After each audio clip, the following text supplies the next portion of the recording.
路边呢有咧清醒嘅消息，佢就喺台北嘅清真寺，嗰邊呢早晨就宣布講，一個開齋節嘅禮拜呢，也係60年來頭一擺來取消，因為呢對伊斯蘭教來講呢，一個開齋節韓國呢，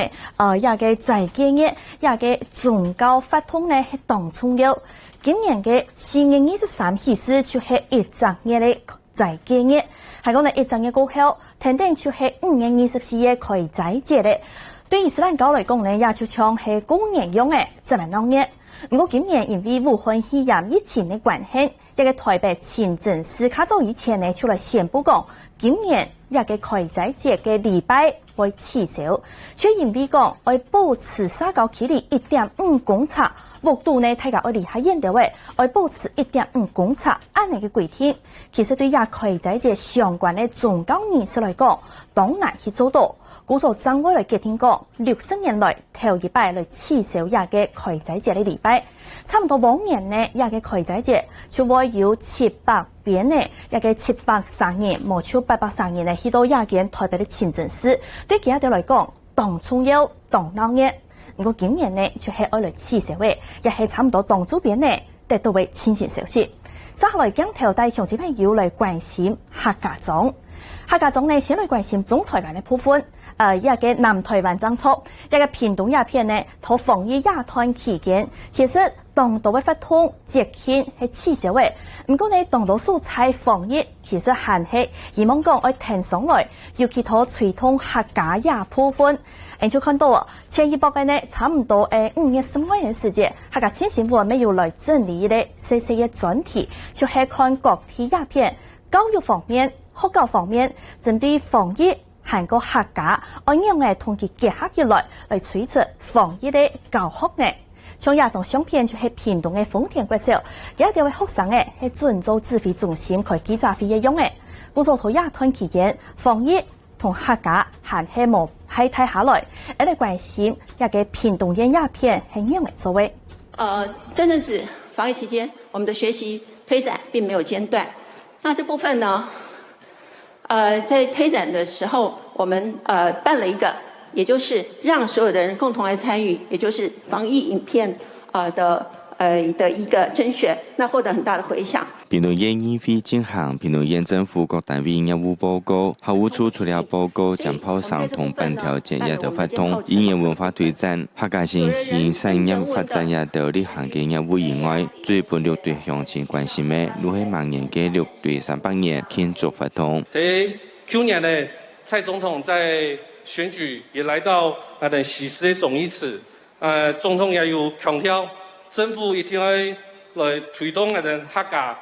各方嘅發通。6隊300年也看事情，其實我哋嘅辦法，亦唔係像一單子一個300年，而是希望包括人文，特別係等產業留下來，等有用學嘅用人嘅6隊。屏東縣客家事務處長陳立平表示，唔單係慶祝建隊300年，還愛迎接下一個300年。校務處提出嘅客莊創新環境養草計劃，包括由本縣按到6隊目前係嘅龍江海水岸環境嘅養草，還對客家水準環境增持，去客莊考古啊產業跨域推廣所，還有客家文物館改善工廠一道，將會投入大約1.4億元嘅經費，而為6隊客家莊打造出韓國好嘅生活環境。客家新聞潘成邦頻道報道。希望向客家莊鴉片同防疫期間，未限期有當地嘅發通當地嘅規劃，尤其接下來就愛推動6隊300年咧，也係同亞團期間屏東縣繼續來作為規劃。指揮中心愛出來講話嘅，夾夾一看。省副署長也一起來出席我們的今天的記者會，還有另外在我們後側的是由我們莊人祥社區防治組的莊副組長兼發言人一併來出席。現在請指揮官跟大家報告一下我們這一天來的工作一個情形。好，各位媒體女士先生大家好，大家午安。那我們今天跟大家報告，我們新增一例境外移入的病例，那在墨西哥工作染疫，那我們還是那本土連續第39天沒有本土的案例。那我们今天这一例呢，他是30多岁的男性，那今年的1月下旬到墨西哥工作，那昨日返国。那在墨西哥的期间，4月30日到5月1日有出现发烧的症状，那5月5日起，出现轻微的咳嗽，那症状持续到今天。那5月11号到13号有腹泻的情况，5月20日返国入境，主动告知有症状，所以在机场检疫人员采检后送至疾检检疫所隔离。那今天确诊，那目前到医院在隔离治疗中。那个案因为他可能是有症状，所以在搭机的时候也特别的谨慎所以个案他好像有穿隔离衣，全程有戴口罩，适当的防护。那入境及送往检疫所及医院隔离，没有跟我们国内他的亲友跟其他的人都没有接触，所以目前并没有匡列接触者。那我们现在到今天总共441人确诊，407人解除隔离那在里面大家有在讲，就是说国内的相关的社区监测，我们要报告就是说我们实验室主动针对流感并发重症阴性检体进行新型冠状病毒的检验从1月24日到5月18日。共计完成431件，那检出一例的阳性，就是我们原来以前大家记得案19，这是在住院的时候有肺炎，我们主动的筛检，那把所有的这1月多1月24号到5月18号里面就是说流感并发重症的检体全部都检验过一次 COVID-19 的病毒的检验。只有在案19，我想那已经是2月15还2月16的时候的事情。那其他都是阴性。所以基本上经过多重的来看，我还是讲就是说我们的社区是安全的。纵使今天有一位境外移入，因为跟我们国内是完全没有接触，所以我们社区维持现在的一个稳定。那所有的防疫的措施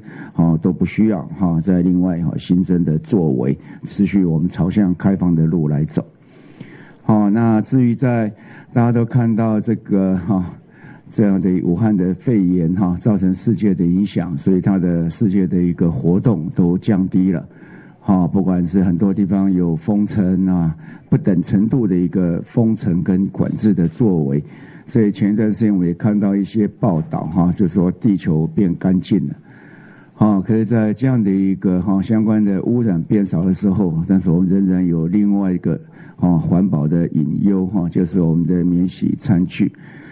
在这里的时候，大家可能就是认为在免洗餐具可以避免接触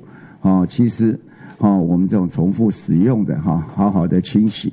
其实是比免洗餐具可能来得更干净那所以环保署也特别今天也来那我们请沈副署长跟大家说明一下。好，指挥官各位媒体朋友，大家午安，大家好我想在这个疫情的期间呢，有部分的这个餐饮业者他会担心说消费者对于使用这个重复清洗的餐具有余力，他们就来改用这个免洗餐具。那因此呢，这个免洗餐具在这段疫情的期间有增加的趋势，我们估计大概增加了50%那这样的话，当然对环境就会造成了一些影响。那最近在我们全民的这个努力之下，我们这个疫情是趋于稳定的。那我们指挥中心这边也开始推动这个防疫的新生活，所以我们也借这个机会，我们要呼吁我们的市民朋友，其实可以逐渐的回归我们的正常生活，来重复使用这个清洗的餐具，不仅保障我们的健康也守护兼顾我们的这个环境。那在这个地方，我们要来呼吁我们的餐饮业者确实要依照我们这个卫福部的这个餐具清洗良好作业指引，那么做好我们环境的清洁跟消毒，来保障我们的市民朋友的这个用餐的一个安全。那也要呼吁我们的民众朋友们，这个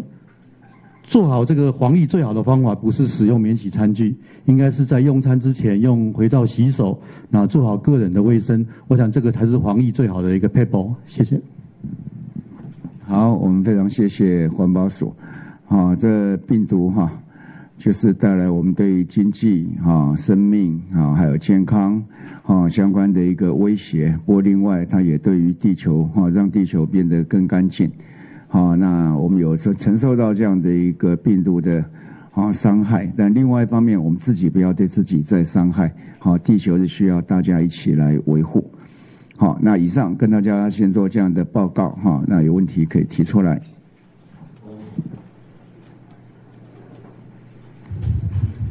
部长你好，这边一个问题想请教，就是您昨天提到要松绑商务人士来台的管制，会根据他们的疫情风险状况，会有不同的检疫天数。那想请问的是，目前香港、澳门以及大陆指挥中心评估这些地方的风险怎么样？那如果他们的商务人士要来台，管制是否也会松绑？谢谢。好，对于在刚刚提到几个地方，我们当然准备对于不管是经贸或者未来这样，大家有人在提出来这样的一个安全泡泡的构想，我们都非常有兴趣。那相关的规划也都在进行。那不过呢，我们在规划的时候也发现，事实上在整体的疫情，不管是7天或者是14天的回顾，加上地方的单位的资讯透明与否，这个数字的可信度。其实我们发现现在确实是蛮少的地方可以就是说直接来做一个很单纯的判定，然后一个通用的办法就来使用。所以我们大概现在来讲，大概都在看看整个疫情的一个变化，看会不会变得更好。那另外不管是国家对国家或是经贸相关的人士的外籍的人士怎么样来松绑，我们大概用个案先来处理，那观察整个疫情再缓的时候，再公布我们通用的办法。部长好，新传媒提问，这边2题想请教。第一题想要先请教张教授，就是根据磐石舰官兵疫调的状况，那后来有找到感染源吗？那过去本土案例中找不到感染源的，后来是否都有找到？那第二题想要请教，就是对于国台办有称部长是隐瞒疫情好手，防疫未见专业，那部长怎么看他们的说法？谢谢。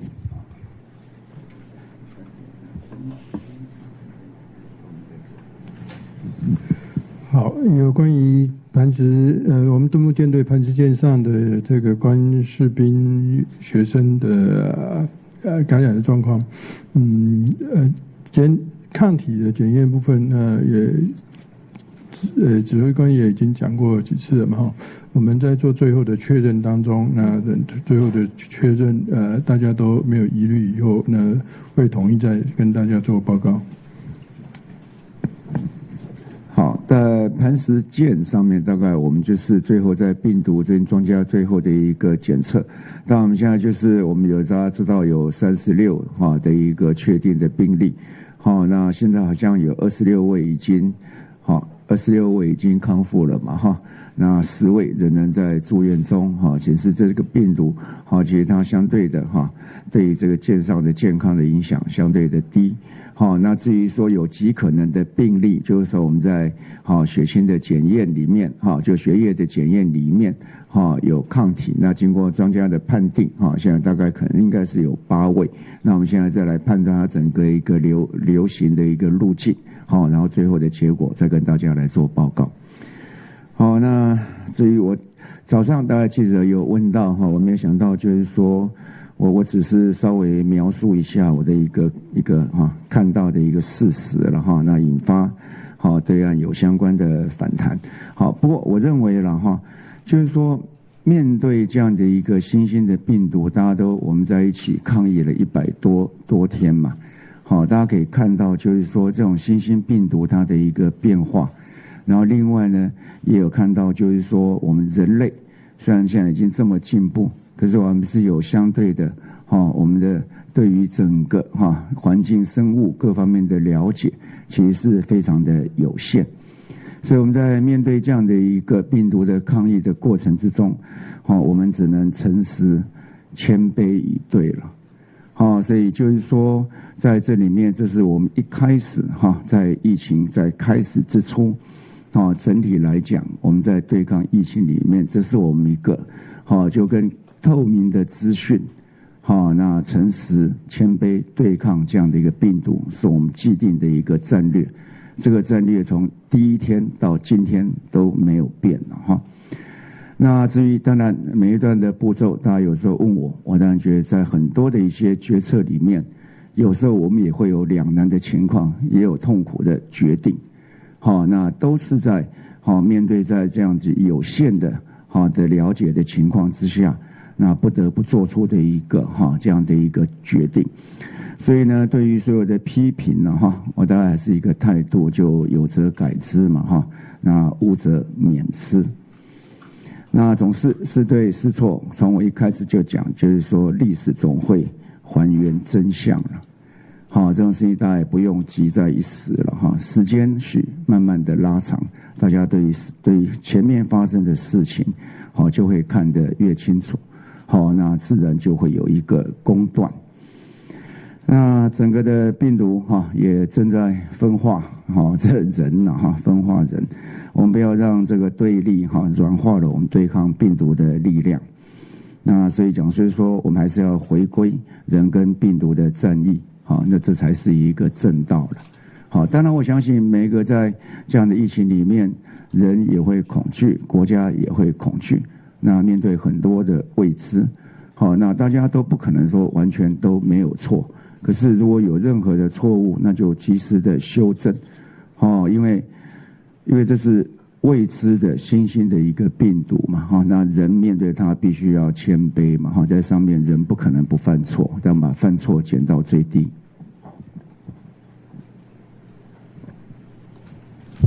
不好意思，《工商时报》提问，追问刚刚有在问那个针对外籍人士那个就是类似旅游泡泡等等的这个部分。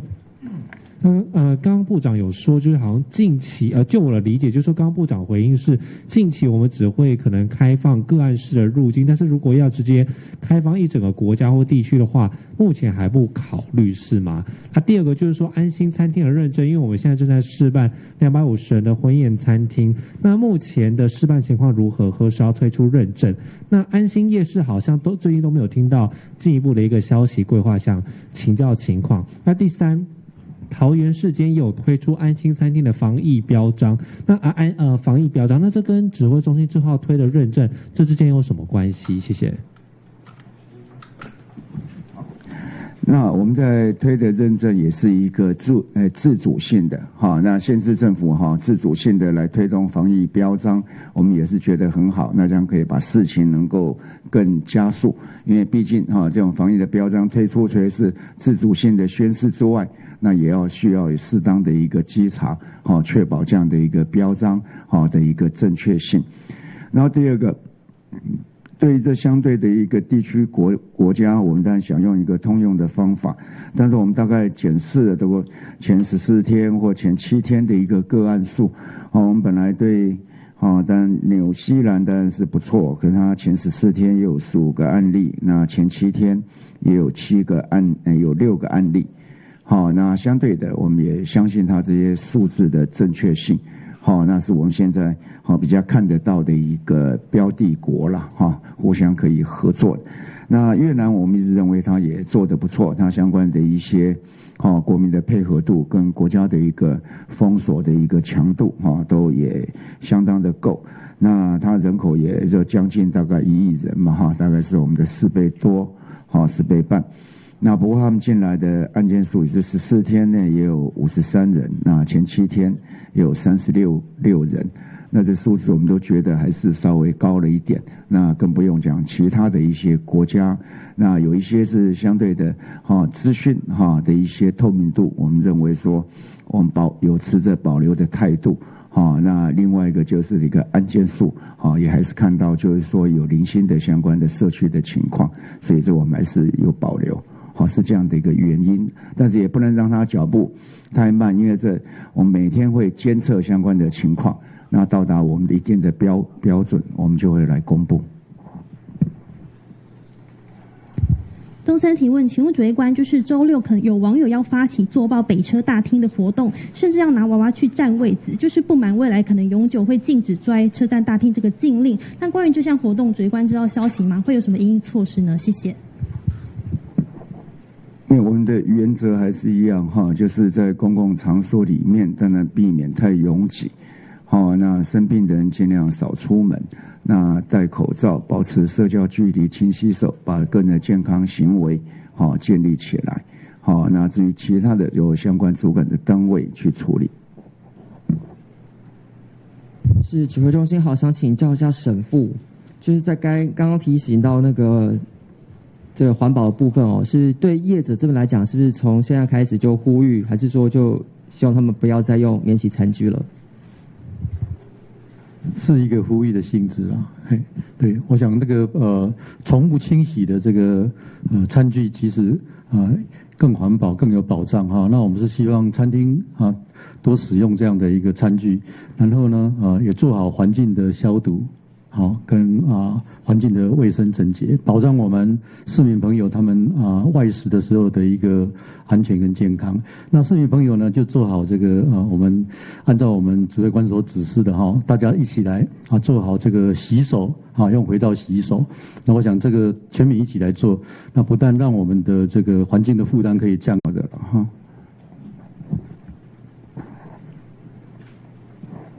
部长好，我想问一下，就是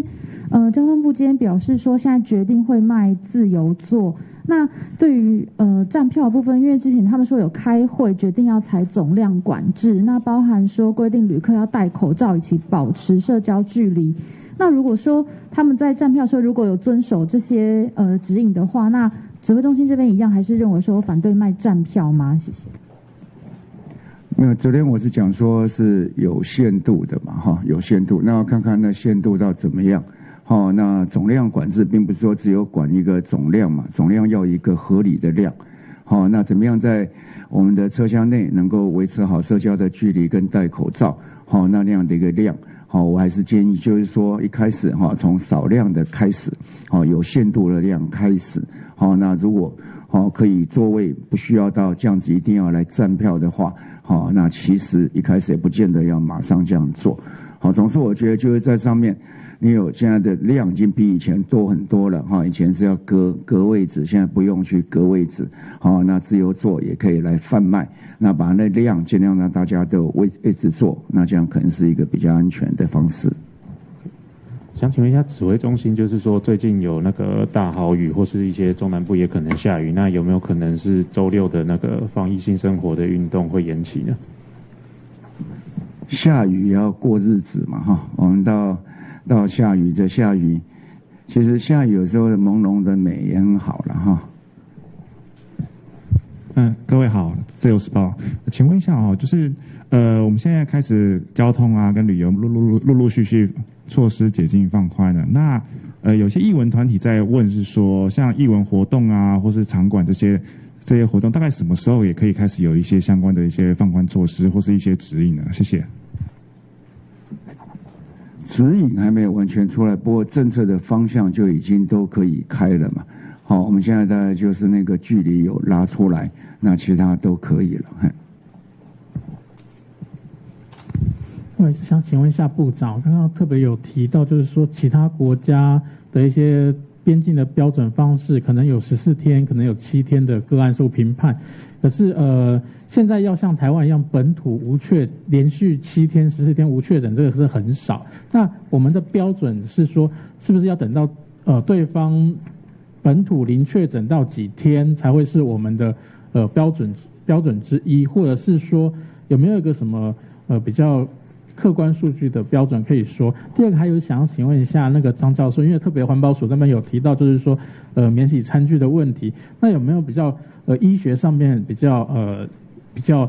有证的例据的说法，可以让民众放心，就是说可以用清洗的餐具，可以是在清洗下是可以免除这病毒的困扰的一些科学的一些说法，这样。科学的说法有这样说那整个来讲，就是我刚才讲意思就是说，我们现在如果纯粹用客观数据直接来看的话，那很少能够达到我们的要求了。所以我讲就是说，相关的可能是要国跟国之间来谈，那建立一个互信跟一个认证，相关的这样的一个机制来，所以用个案来做讨论，会用这样子来开始。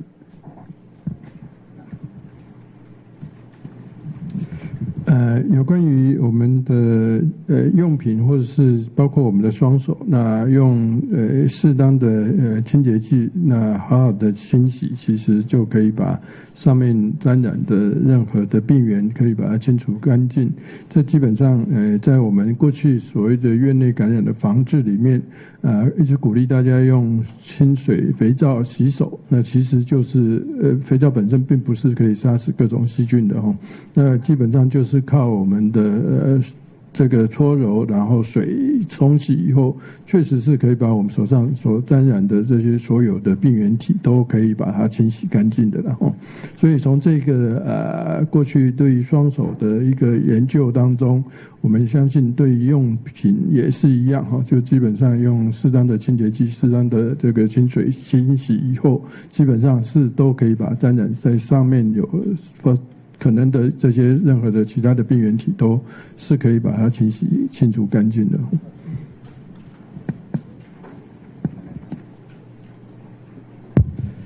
你好，报道者提问，想请教那个沈副署长刚刚有提到这个免洗餐具的部分，那请问是不是我们会等到疫情结束之后，会再来重启这个免洗餐具的管制的政策呢？这个有一个评估的时间点吗？那第二个是说，疫情期间我们的这个民生的废弃物的这个量能有增加吗？有增加到多少？以上，谢谢。好，谢谢提问我想，免洗餐具在疫情的期间的确在销售量上面是有成长，我们也发现了这个问题那我们才希望我们疫情如果稳定之后，我们生活应该逐步回到我们的正常的生活。希望大家能够相信这个我们在家里面平常所使用这些餐具，我们也都是用重复清洗的餐具。那更何况餐厅里面也有我们这个卫福部的这一个餐具清洗的良好作业指引，所以只要餐厅按照这个作业指引并且做好这个环境的消毒，我想这个我们的市民朋友都可以安心的去餐厅来使用那这个量刚刚有讲，就是我们大概估计这个营业量大概是50%，那是根据我们这个疫情开始以后，我们最近这3个月所统计的一个结果。当然这个使用量增加之后，也造成了这个资源的一个使用，以及这个我们回收回来的这个负担。所以这个部分我们希望我们回归正常生活之后，能够让这些免洗餐具的用量能够逐步的来减少。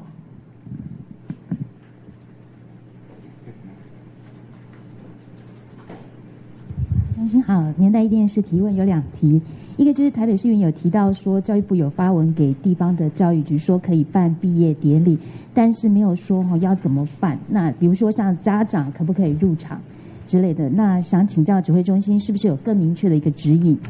另外，针对各县市纾困审核进度的效率，早上新北市长侯友宜有提到说各县市状况不同，所以比较性没有多大的意义。想请教指挥官怎么看？谢谢。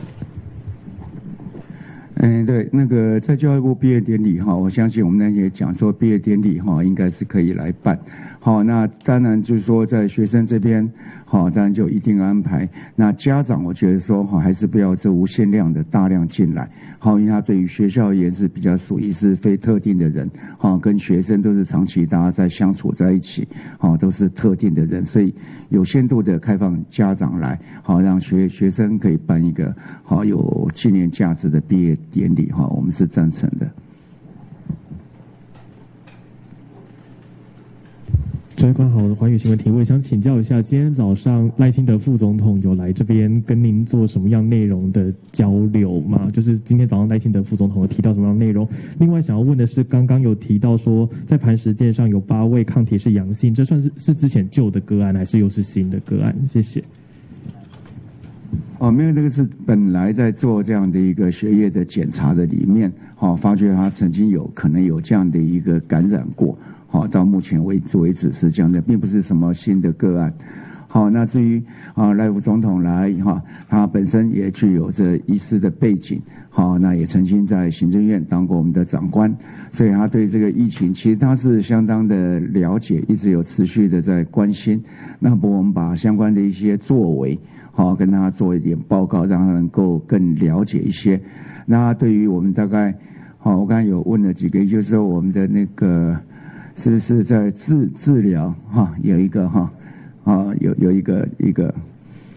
SOP 在，那对于口罩这段时间的一个发展，那它的有限，对于检验的量能，也有在关心，他大概有关心的这3个问题。这位观好大一电视提问，想请教一下，今天新增的这一名个案，他其实在4月底的时候就开始出现这个发烧的症状，请问他在墨西哥有没有就医记录？另外也想请教一下墨西哥现在的疫情情况。以上，谢谢。有关这一位，他在国外的确是有在入境前他们有做检验啊。不过，因为他这个有一个落差，就是说他在入境之后，那他才收到他们公司跟他说，他先前检验的结果是阳性，那所以他也有很这个诚实的，就是告诉我们这个检验的结果。所以这个状况详细的状况我等一下可以再说明啊，谢谢。这个案我看昨天的报告里面说他在那边曾经检验，不知道什么样的检验是阴性嘛？然后昨天是到检疫所的时候，他才收到那边国家的一个报告嘛，大概是这样的一个情况。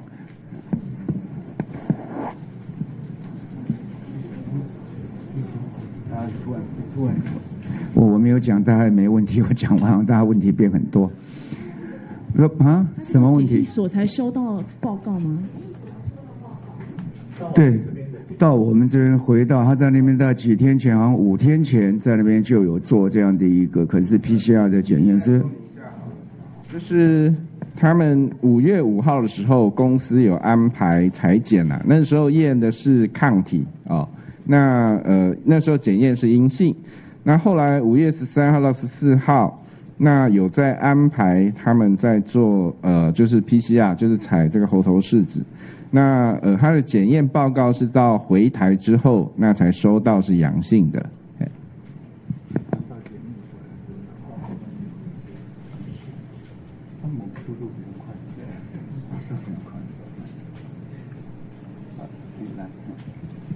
不好意思，报道者再次提问，可以请那个张教授说明一下，就是说这个个案，他这个抗体5月5号抗体检验是阴性，然后过了1个礼拜 PCR 之后做的是阳性的这种状况是正常的吗？有什么样的意义吗？谢谢。好，这个案从我们疫调资料知道，他在4月30、5月1号的时候有开始发烧嘛，那所以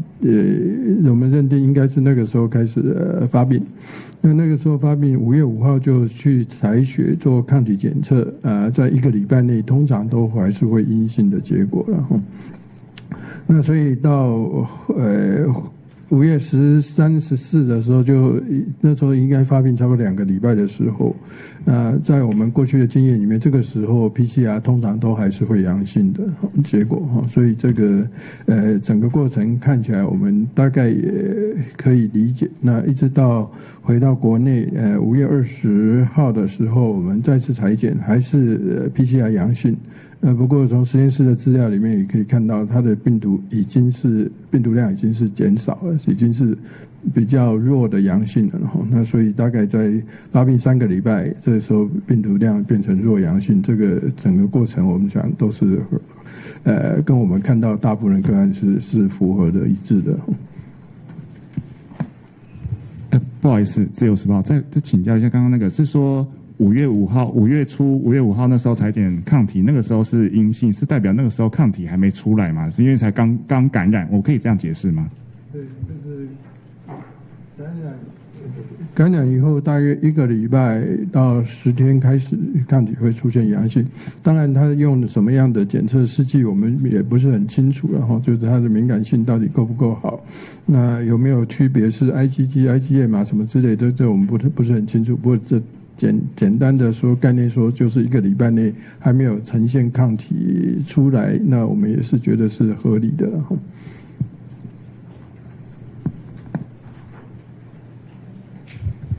部长你好，这边想再进一步请教关于这个外籍人士来台，因为你刚刚有提到说，像是越南他们在14天内有53人确诊，那7天内有36人，您认为是稍微高了一点。那您刚刚也有提到说，从客观的数据来看，很少能够达到指挥中心的要求。那请问这个高或低的判断，或者这个要求怎么样算多，什么样算少？那什么样就是有达到你的要求？这个要求是什么？可以帮我们说明一下吗？谢谢。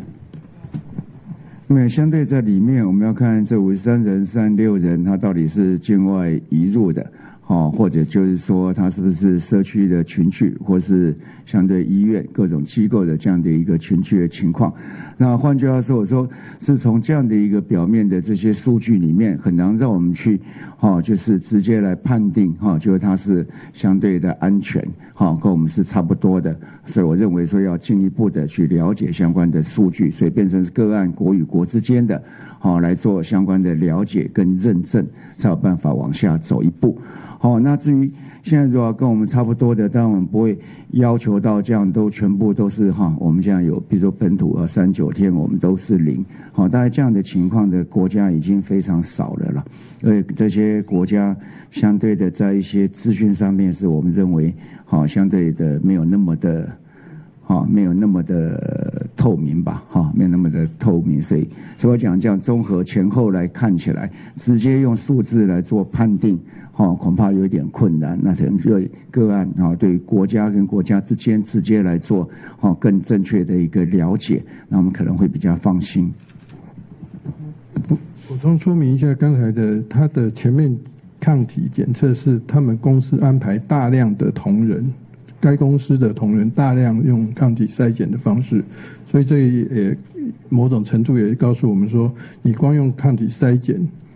有时候还是没办法完全保证这些被筛检过的个案将来是不是还是会有传染的机会的了。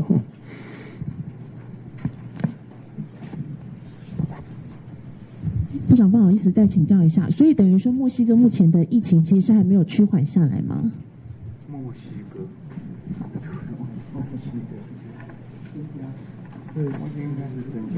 墨西哥疫情应该是还是持续在上升当中。进来看整个报告，大概原来比较严重的区域在西欧洲这边已经在比较大幅度往下降。那东欧这边在往上升，尤其是这俄罗斯那边案件增加多。那北美的情况也慢慢在往下降。没有降的欧洲这么快，可是中南美这边是往上升。所以未来大概中南美可能就会下一个，像巴西进来就已经个案数已经超过20几万了嘛所以中南美洲可能在下一波是要被很注意的一个区域。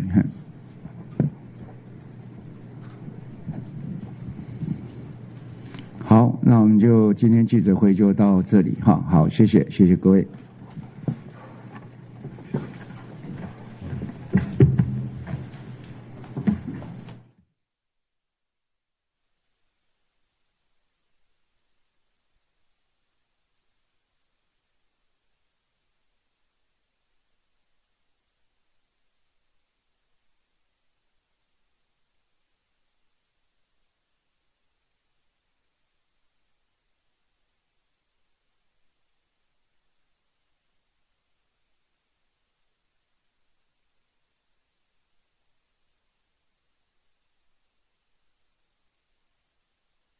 有一个行政界确诊病例，美国指挥官陈时中提讲，那是台湾国一沙期还是当安全，鼓励其提醒乡亲朋友还是要做到防疫新生活。NVIDIA 总图行来看到，近比行政界也确诊案例呢，佢係咧30人死嘅南美人，差唔多到今年嘅1月25日，佢就去到中南美洲一片墨西哥來出差來做事，籌備嘅都好轉到台灣。唔過佢係頭內面確診嘅呢，其實佢頭4月30幾年，韓國呢到5月初1幾年呢，同美時個鴉片就發現講7家會出，轉到台灣過後呢，還係會出，仍然是喺啲醫院當中來接受隔離治療。這是種指揮官呢，記出提醒也係境外落來嘅案例，故咗呢連帶按當年台灣冇本土病例，還係咧當安全嘅沙期，故咗接下來針對防疫病用係唔係有新嘅做法？帶鄉親朋友繼續來看。針對交通方面呢，係唔係愛病用咯？佢建議台鐵韓國高鐵係講接下來愛病用，比方講像5月節、6月帶出愛到來嘅5月節係唔係松鐵也部分呢？會開始來賣用企業票，冇出來賣也嘅梅花草也種嘅規劃出新嘅病用嘅規定。佢表示講，還係愛提醒大家愛遵守社交距離，提醒塗叉子地度呢，大家還係愛保持1.5公尺。係講做嚟周圍都也到，就做嚟來研究講，看哪愛樣嘅對交通方面來做出病用。今邊呢，投指揮中心冇現場鴉片，也個環保署嘅副署長沒有來到現場，因為佢愛同大家來提醒，頭以前案例開嘅鴉團期間，有當年呢就開始出去吃東西嘅時節，本單會用一種環保嘅傳奇，唔過就係當講講，同其他人用一種環保嘅傳奇，更怕會本傳堂地度嘅一種傳奇，更怕講冇死槍，故咗呢就開始用一種免死傳奇，傳堂嘅一紮呢咪係開始用嚟當道嘅免死，用嚟擺出鑊體嘅傳奇，故咗呢環保署家下就講哦，按算亞博嘅就提高為50%按度嘅用量。提醒大家，還係去攞杯食東西嘅時節要注意物嘅呢。陳時中佢呼籲大家，還係做得用環保傳奇，佢唔好用一種一擺就跳台嘅傳奇，還係要保持防疫，咪要注重環保。亦係見邊呢兩大部分要同大家來做提醒。韓國呢早晨呢國家就開始嚟討論，一下指揮中心講要公布講，獨獨嘅接下來會開放商務人士也就來到台灣嘅安島防疫規範。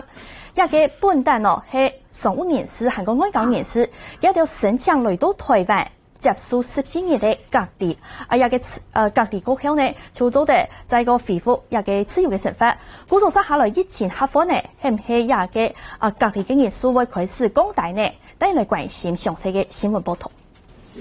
關注嘅疫情較反覆，今年連續新冠疫苗確診，中央流行疫情指揮中心按算針對疫情風險較低嘅國家，並用短期外籍商務人士來台檢疫嘅規定。但是已經第5日也係第10日了後，似乎來做新型冠狀病毒嘅試驗，所以陰性實際出門，唔是個居家檢疫14日。不過，關於專家建議，外國人落北行嘅疫病界下，先好做一擺快速嘅試驗，安尼較保險。你用什麼措施就漏掉多少嘛？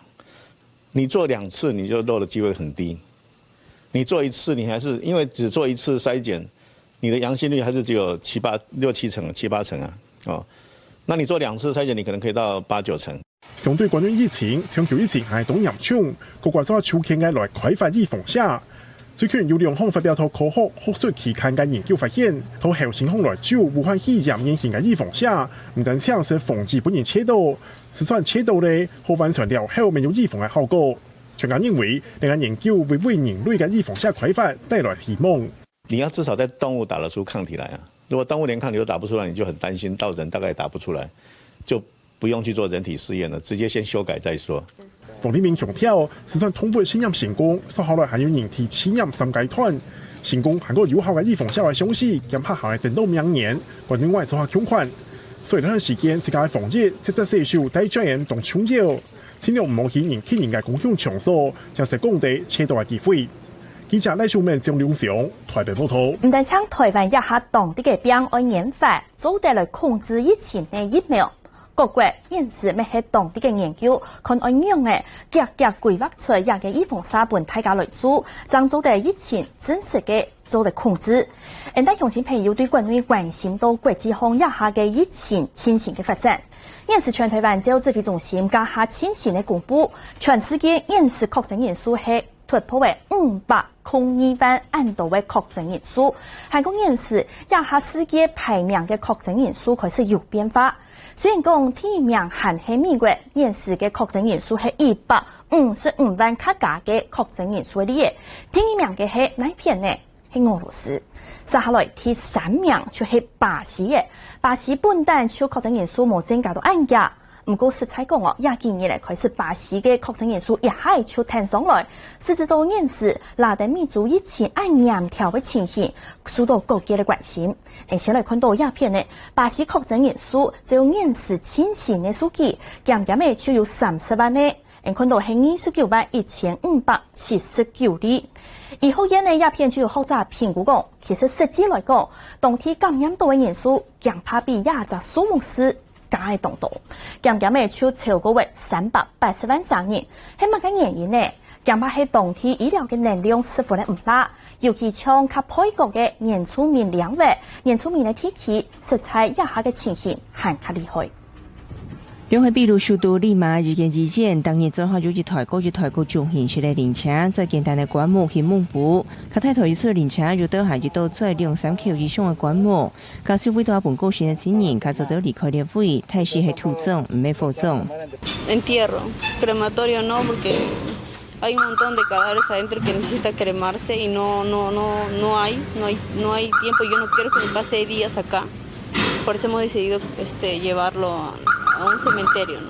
其實都算係到首都醫療資源未做到樣樣嘅難唔好，儘管每年如果報道講，有的醫院經濟病床唔啦，家父病房係嚴重唔啦，所以唔係收較多些病人。講話優先收較有希望好完全嘅後生病人，幾乎年節是才當為難。到南美洲提及泰國巴西官方公布嘅確診數字係25.5萬人，但是新報道以後院進行出版嘅研究預估，實際觸到新冠病毒嘅人數，驚怕係官方數字嘅15倍，所以來大約有380萬人以上。好假是講，巴西嘅防疫政策係，都可能嘅病人送去醫院了後將做檢測，同多國家主統針對高危險群做檢測方法無相關，所以確診人數都有可能預估太少。但我哋泰國智利確診人數未到46000萬人，但是死亡率比起來較低，2萬個新嘅病人冇到500人，但是智利經濟嚴格嘅場外管制，造成食物流通量降低當多，一度民眾已經無法度買到食嘅東西，行去街路上抗議。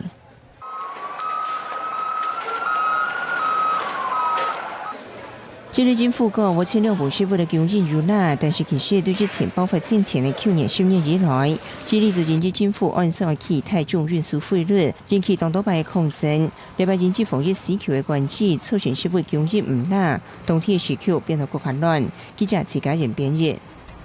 比到愛防疫嘅疫情繼續太流行。一下歐洲、韓國、美洲呢，有當多國家開始研究講，可以用乜嘅方式，係唔係做得來訓練狗嘅潛度，一個為疫情來把關。你看到喎，一條狗呢，佢一下啲皮乜嘅喏，一隻一個像喇叭用嘅，其實係對佢條狗嘅訓練，因為用嘅愛潛到一個狗嘅來為疫情來把關呢。就因為英國前一步嘅就有一份研究。有機會做嚟對馬拉利亞嘅患者呢，佢條神風披到一個當貼片嘅面試，冇就做嚟講係一個貼片嘅線，做嚟呢訓練機會，有受過訓練嘅機會呢，佢就當清楚嘅本嚟出，馬上係睇到一個馬拉利亞嘅患者，接下來係唔係做嚟同亞種訓練機會嘅情形運用到一個疫情後呢？看到我另外一隻裝置呢，就從山嚟用嘅睇隻圓形嘅東西，叫為就係啲皮也當過一隻又一隻嘅根本。喺講皮度嘅有受過訓練嘅一種叫為呢，有啲皮管當年韓國嚟當剪就本嚟出來，接下來係唔係做嚟運用到疫情後呢？來看啦。方面我嘅頭將輪選見皮大家根本嘅妹，是咪同養父先牛分下嘅妹根本前停落來，叫聽受醫療檢測基因凍結嘅時間呢，也基因第件10分片出養父腺癌、卵巢癌、瑪利亞還有細菌感染者嘅妹，新型冠狀病毒分者嘅妹竟然批得出來。英國以後專家同慈善團體合作，對6隻狗進行訓練。And it builds upon years of research that we've already done as a team to demonstrate that people who have a malaria infection have a distinctive body odor, and we've shown that dogs can be trained to detect that with very high accuracy. So if this is successful and we show the same for COVID-19, this could completely revolutionize the way that we are tackling this disease. 另外，法國以後嘅面向研究，跟同消防處合作訓練嘅小狗狗，咁實聽數對抗新型冠狀病毒。On travaille, nous, sur des prélèvements de sueur axillaire, c'est-à-dire de la sueur qu'on prend sous les bras des gens, que ce soit des gens positifs au Covid ou négatifs, puisqu'il nous faut les deux. La raison du choix de la sueur, c'est que la sueur n'excrète pas le virus. 美國研究人員係用帶有病毒嘅荷蘭鼠還有鳥對狗來進行上場嘅訓練，呢啲防止狗嘅訓練計劃也係設規模來做，大家都好等研究成果。研究人員認為係用狗世間嘅防止行列，個配合儀器檢測嘅方式來做整體規劃，用到機場同養老院呢啲較為全市嘅場所，會本防止嘅效果更加顯明。記者陳慧明報道。從一條狗嘅用嘅係講呢，做嚟嚟做檢疫狗，冇出防疫嘅狗嘅呢，就將先前因為愛防疫嘅非洲豬瘟嘅病毒永遠帶嘅食嘅東西入境台灣，故咗呢就有人講按照當厲害嘅當強嘅富國神狗，將是引起各界嘅討論，因為大家就明到講，各位安定人下，還係防疫方做嚟要馬界新嘅把關呢，係講真實做嚟運用土亞擺嘅新型管沖病毒。檢疫後嘅真實，到時間呢就做啲防病毒技術拆開來，咩有機會來運用到機場、冇出養老院也條素材。今邊嘅客家新聞就進行到鴉片呢，感謝鄉親朋友向下來收看。天光嘅早晨9點半，看報紙時間再會。客家新聞，客家 live， 本唔清醒嘅疫情之心。我係陳彥祖，我係邱麗婷。當日早晨對報紙條版來關心國內外有哪條重要消息。下晝2點要開記者會，隨時同樣路況來關心疫情嘅前景發展。請收聽客家電視 YouTube、網站、Facebook 還有 Telegram，隨時掌握客家新新聞。